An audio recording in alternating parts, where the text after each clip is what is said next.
Coming up in this episode, we build a little extension to the station, we build a little bit of redstone, we build a little bit more redstone, and we build a little bit more redstone again.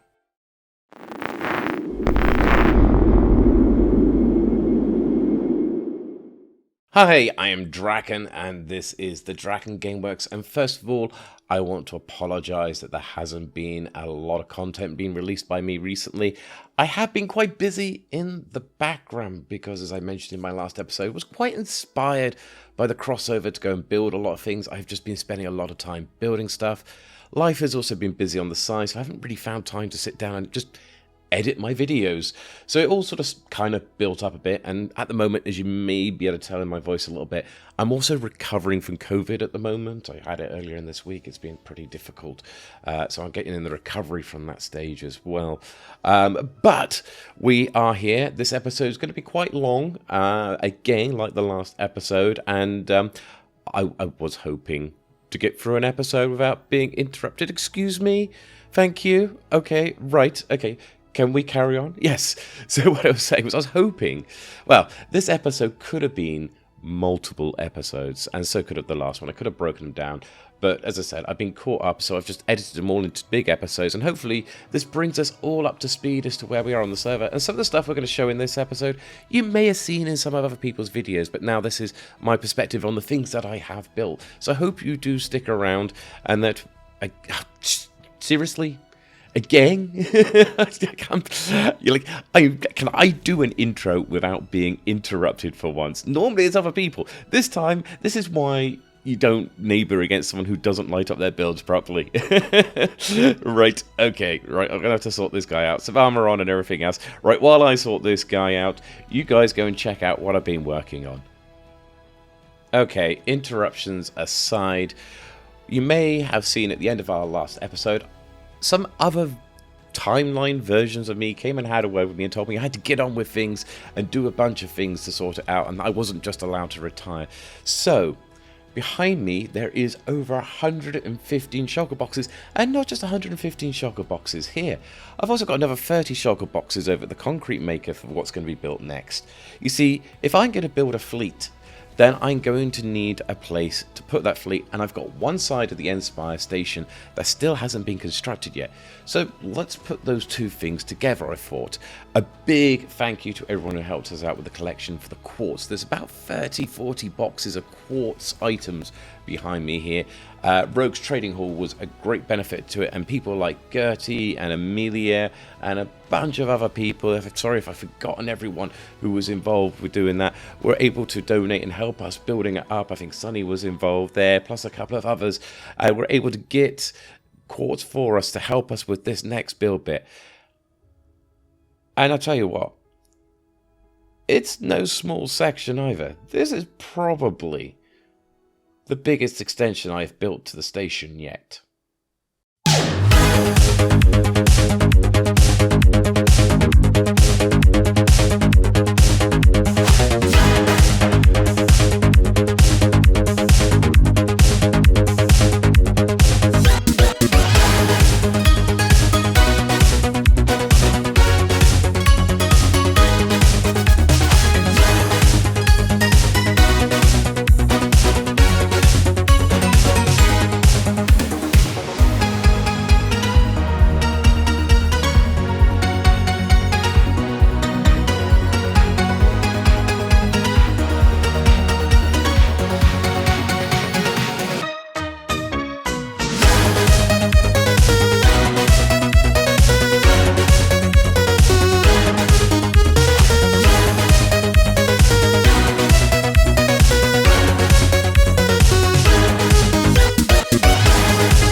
This is Endspire Starport.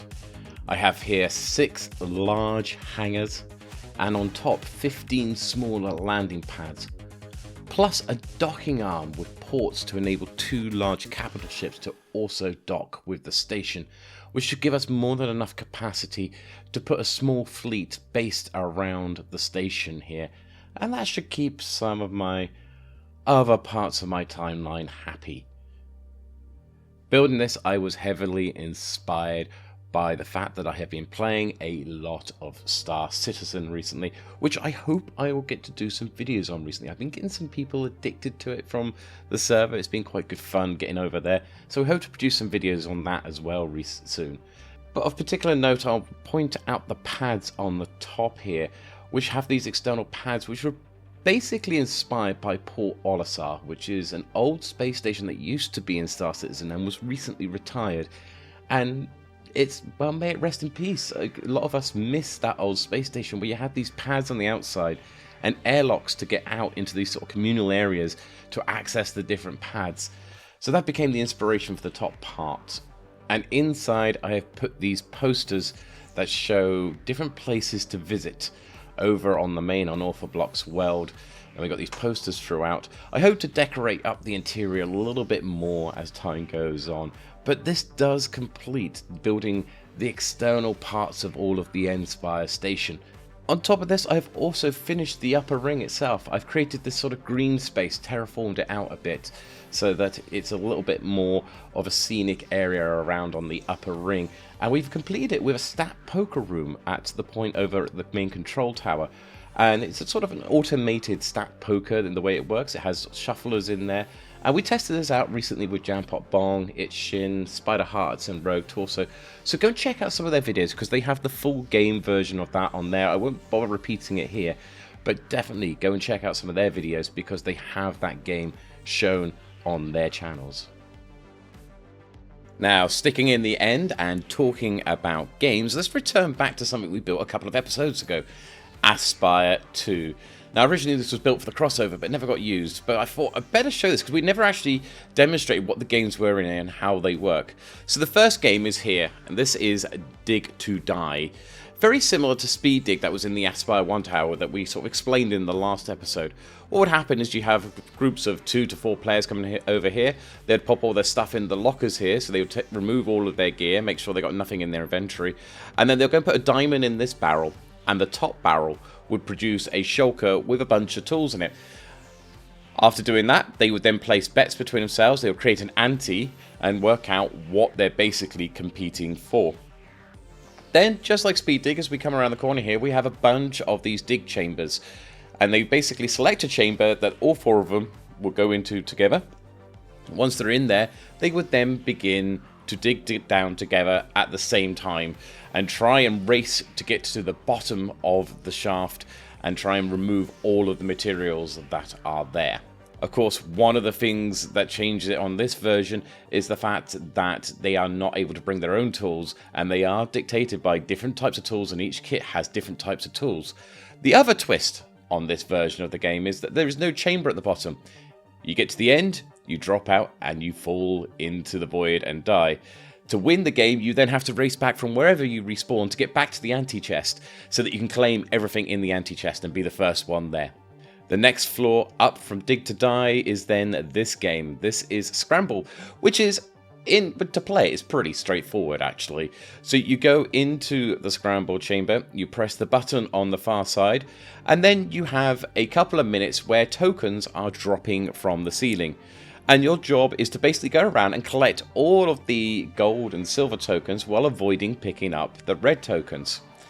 The tokens come down in random places and they come out in random types, so there's no predetermined method. And there's also minecarts running around underneath, so you've got to try and get to the tokens before they disappear. When the time runs out, you then total up how many tokens you've got. And you get 1 point for every silver token, 5 points for every gold token, but you lose 3 points for every red token in your inventory. But I thought I would show off the redstone that makes up the game from underneath it. And a lot of it is actually pretty straightforward, more straightforward than you realise, even though it looks quite complicated. We've got two EFO-style hopper clocks here, and they determine the first half and the second half of the game. So the second hopper clock starts when the first hopper clock runs out, and that determines the actual game length. There is, however, a third hopper clock, and this one runs throughout the entire time that the game is running, moving a lot quicker. And every time it activates, it triggers this device over here. And this is basically the beating heart of the entire game. This is a 9-way randomizer. And what you have going on here is there is a dispenser dispensing a shulker box. And when the shulker box is dispensed, each shulker box has only a certain number of items. Depending on how many items are in the shulker box, gives a signal strength. And that will give you a signal strength between 1 and 9, and you can read that signal strength of 1 and 9, and that fires off one of the various dispensers, or there's like 3 dispensers attached to each of these lines up at the top. Now, credit goes to Mumbo Jumbo for the design of this originally. He came up with the design and his tutorial that he did on it. The only problem with Mumbo Jumbo's design was that that version stopped working after 1.16, and it wasn't that the dispenser system stopped working, it was the red coder system that we see on the right here that reads the signal that stopped working. But a big shout out to Siphoid, who was in Mumbo Jumbo's comments, because he turned around and pointed out where there was a Reddit thread by a user called Spaghetti Master Race where there was a red coder that could be used instead, and that works just as well, and that's why we have this system here. And this is a fantastic, I keep reusing this as you'll see in the episode, this randomizer works really, really well. That randomizer triggers, as we said, all the dispensers that are up here on the ceiling, so these are just the lines that come up to the ceiling.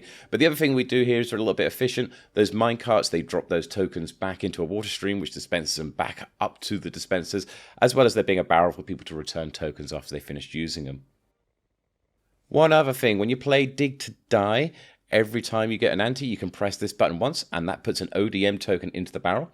And every time you play Scramble, once per day, you can turn around and take a ODM token from the barrel over here.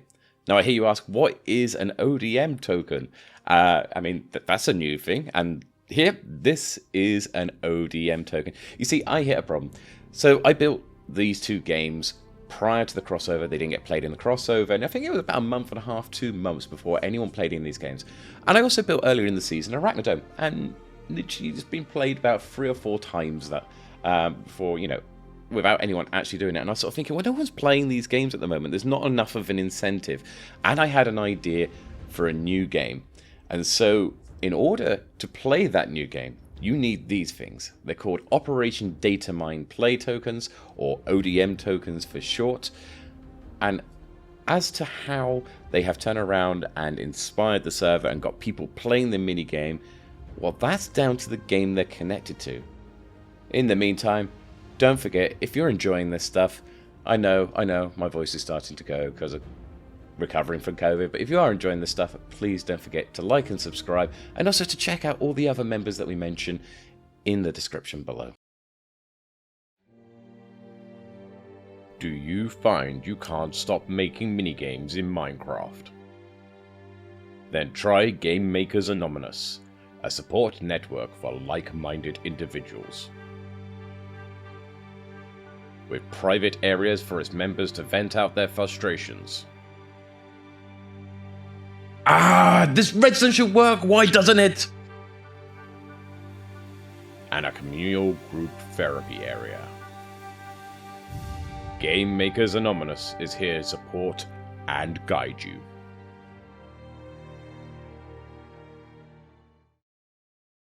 Before we get into the rest of the episode, Plasma brought back the prank call present with a special Christmas edition, so this time we thought we would add our name to it, and we ended up drawing, well, Plasma himself. Plus, we also got the noun robot, which had me stumped for a bit. Then I remembered Loon had built some mechs, and I thought that could be a good source of inspiration. Access granted.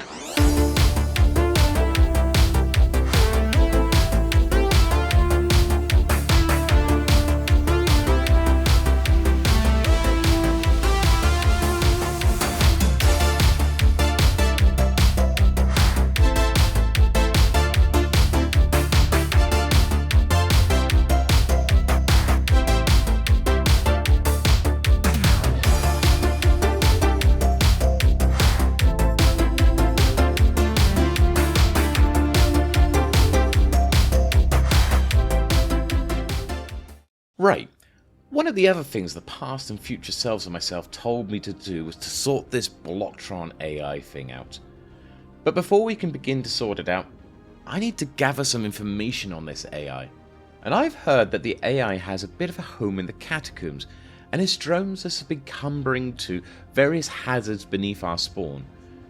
And we could possibly use that to our advantage.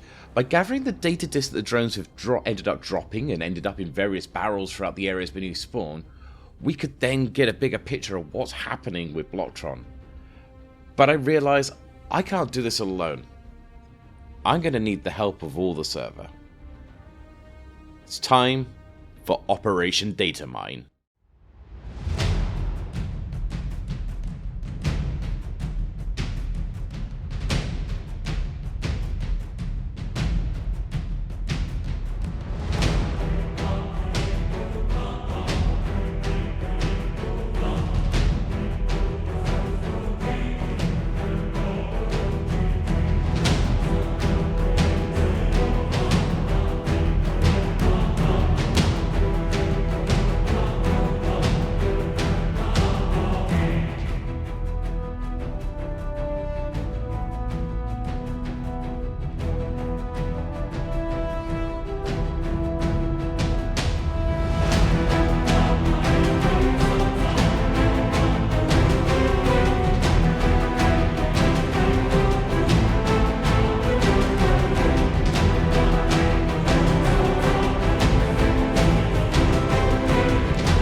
Operation Data Mine is a dungeon minigame where players have a limited time to explore a dungeon looking for barrels for data disks.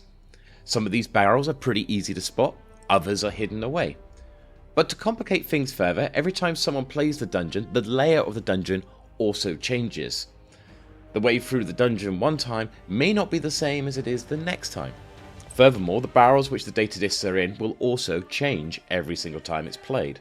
The game can be played once per day by spending a single diamond to play it. However, players may also play additional times in a day by using ODM tokens. Tokens are acquired by playing the other mini-games I've built on the server. And I can tell you, since I've built Operation Data Mine, it's been a craze that has gripped the server. Checking behind the scenes, I can see already Operation Data Mine has been played over 150 times already. But I thought I'd give you a bit of an insight, not just into the game itself, but some of the redstone mechanics behind it. Whilst ODM, or Operation Data Mine, looks like this to the player, behind the scenes I have this spaghetti maze of slime blocks and redstone that powers it all. It began with the normal digging with beacons brought from Omelette and Laura's beacon shop, but the scale meant that something a bit more drastic was needed, and thanks to a very large quantity of gunpowder donated by Rogue Torso, I used a TNT dispensing grid to blast the rest of the way. Of course, that left the place unlit and it became a bit of a mob-infested hellhole, but turning the cleanup into a bit of a minigame itself, Jam, Spider, Laura and Gertie helped us to light the area up, ready for the dungeon to be built. And whilst behind the scenes this thing may look even more complicated than the dungeon seems on the inside, it's important to realise that a lot of what you see here is just slime block lines carrying redstone signals to various parts of the dungeon. So rather than look at the dungeon as a whole, I thought I would cover how the more complex individual components of the dungeon work, and then hopefully you might have a little bit of a better idea of how it all slots together. Now, if you were paying attention earlier in the episode, you should be able to recognize these. That's right, this is the 9-way shulker box randomizer, and I have 5 of these scattered around the area behind the scenes. These power up and determine which barrel gets selected. So that gives us, between the 5 of these arrays, there is the option of 45, which there is a total of 45 barrels. And between the 5 of them means 5 barrels get selected each time the dungeon is played. So a signal is sent to this, and that will determine which one of the barrels is chosen based upon the randomizer that comes out. The barrel dispensers actually look like this behind the scenes. Obviously all the players see on the front end is the barrels because we bury it within the wall, but the actual mechanics behind it has a couple of functions of it. The first is that you've got a dispenser that will fire a data disk in there if it receives a signal from the randomizer. Then beneath that you'll see there's a hopper. Now these hoppers are kept in a permanent locked state, but at the end of the game when the time runs out, a signal is sent to all of these dispensers, all of these hoppers, and it will unlock the hopper. So if there's any data disks in there, it will drop them through and remove them at the end of the game. So if the players don't find all the data disks, those data disks shouldn't stay in there. They should be withdrawn into the hopper and they're kept there then for the future. The final part of this, I'm not really sure if I really needed it or not, but it's a comparator that just looks at the dispenser and sends a signal to let me know if the dispenser has run out. So I have a section in the dungeon with a lighting board that tells me if any section of the dungeon has run out of data disks. But then when I sat down and did the maths on it, the chance of that actually happening is, well, there would have to be thousands of games being played for it to actually run out of data disks. So the necessity for this third line coming out of the barrels, not really necessary. I did build it into it and probably overcomplicated it more than it needed to be. But, you know, it was part of the design. I thought it might have been nice and handy to have that in there for myself. One of the other things you'll get in the dungeon, there's a thing I've put in here called a data cube. A data cube is a rare drop. Instead of getting a data disk, certain barrels, in fact it's only about 5 barrels for the whole dungeon, have a chance of dropping a data cube. So first of all, that barrel has to be chosen to be the one that drops a data disk normally from the randomizers. But then there is a 1 in 9 chance, if that barrel is chosen, that it will instead drop a data cube. And that's done just by basically the dispensers behind. 8 of the slots in the dispenser are filled up with data disks, 1 is filled with a data cube. And the data cube for players basically is the equivalent of 5 data disks. So if they find one of these data cubes, it's worth quite a bit to them. As to the way the dungeon changes are around, essentially it is a bunch of different corridors that all have piston doors that hide the corridors when they're not being used in a certain layout, and then open them up to expose them when they are being used in a certain layout. And they are controlled by this area here. This is a small, simple piston switchboard. And what happens is at the end of the game, there's a reset signal that's sent down. It pushes all of the redstone blocks to one side, which is the off side. And so everything is basically counted as being closed. And then when it comes to determining the layout, depending on which corridors need to be open and which don't, depending on the layout being chosen, the switches move over and open those corridors. And how do we determine what layout is going to be chosen? Well, of course, it's our old friend, that 9-way randomizer using a shulker box. So I've used it again. I use it to quite a good extent, quite regularly, this system. I found it's very, very useful to use. But yeah, this determines it. So there are 9 different layouts that the dungeon can fall into. And that is determined by this. But then how do we translate that 9 signals into the switchboard? Well, that's where I came up with this. Now, there may be others out there who have come up with something similar or designed it similar. I'm quite chuffed because I designed this myself.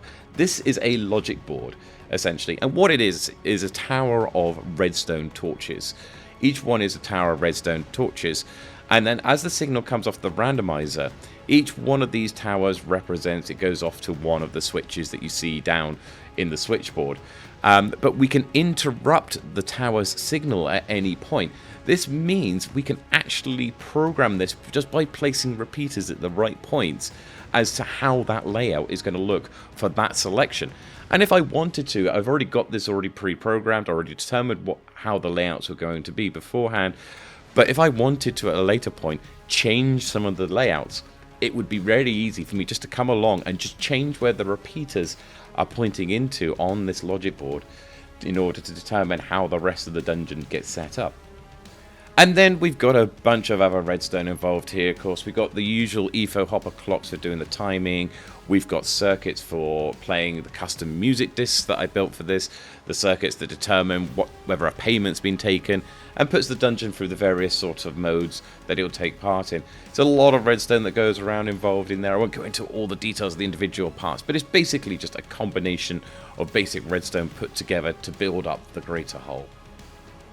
Okay, so we have covered in this episode 2 new mini-games and the building of a whole dungeon. And that should be enough for an episode, right? Right? Wrong. Don't look. I mean, literally. Don't look.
That's right, I built yet another dungeon.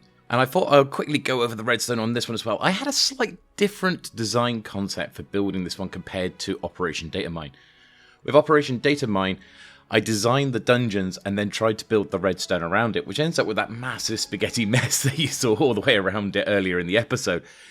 For Don't Look, what I decided to do was design the redstone first and build the dungeon around it, which made the dungeon design a little bit more trickier to build and pull off in the end, but it did make the redstone a lot neater behind the scenes. The way it works is that all of these crates, which are actually just barrels with a custom model just attached over the top of them to make them look like crates, what I did was have it so that there are a bunch of dispensers that randomly dispense items into it, which mixes up what appears in each of the crates. The item that people are looking for is selected by, you guessed it again, another one of those 9-way shulker box randomizers. And the items, there are 27 items that are then dispensed into the final dispenser for each of the barrels via this minecart system at the beginning here, which ensures that the minecart is loaded in a random order with 27 different items. Of course, one of those items will be the item that was selected by the randomizer at the beginning.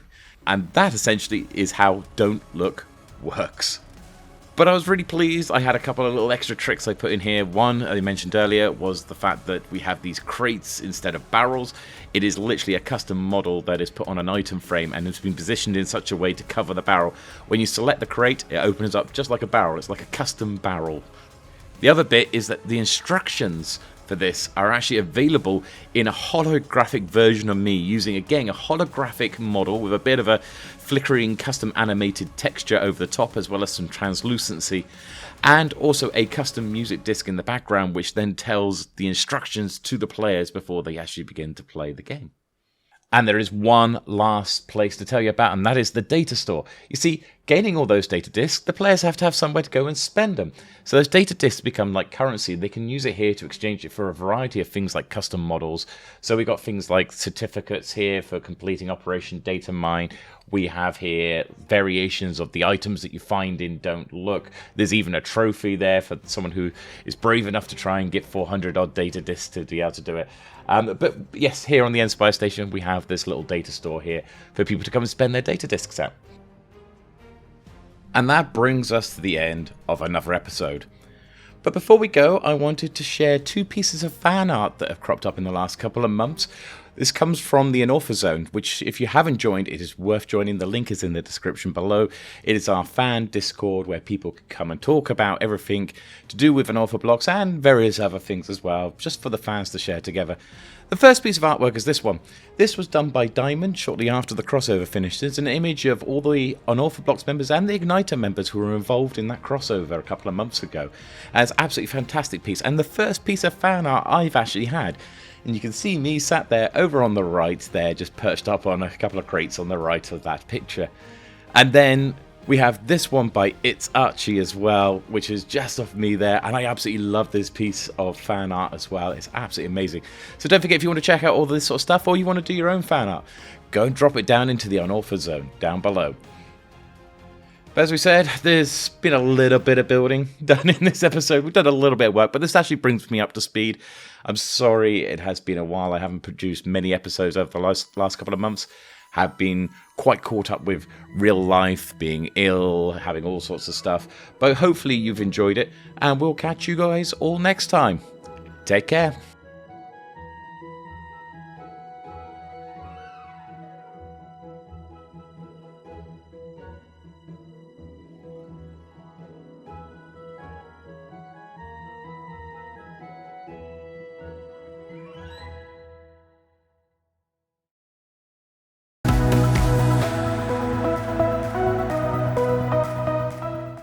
The first step in building Operation Datamine involved digging out a large space beneath spawn.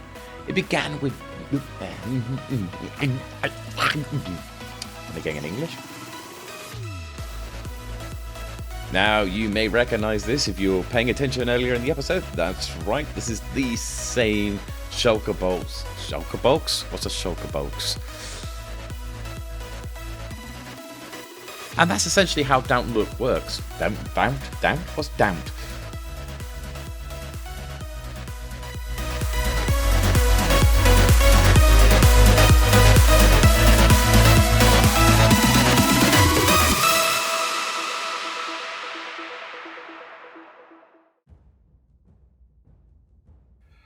Now I've got all of these disks. What am I going to do with this? I mean, this AI is bigger. All this information is bigger than what I can actually deal with. I don't know how I... Actually, thinking about it, I may not be clever enough in order to actually work out how to defeat an AI. But I bet you a future version of me might be able to.